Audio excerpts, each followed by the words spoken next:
22 senador ang pumabor sa panukalang batas na nagalayong amyendahan ang Republic Act No. 11235 o mas kilala bilang Doble Plaka Law sa ilalim ng Senate Bill 2555. Layo nito ang patas at resonableng regulasyon para sa mga motorcycle riders upang matiyak di lang ang kanilang seguridad at kaligtasan bagkus pati sa iba pang nasa kalsada.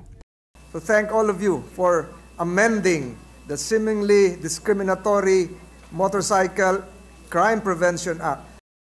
That our beloved riders constitute a vital part of that which we call the public.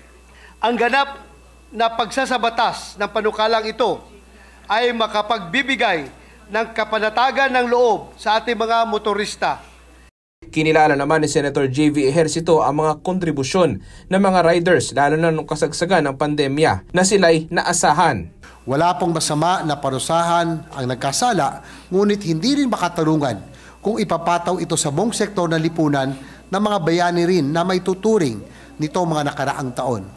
Sa ilalim ng bill, aalisin na requirement na plaka sa harap ng motorsiklo. Pero may ipapasok naman ang Radio Frequency Identification System o RFID sticker upang mas madaling matukoy ang impormasyon sa motorsiklo. Sa ngayon, bago maisabatas ang panukala, kinakailangan din itong ratipikahan ng Kongreso at aprubahan ng Pangulo.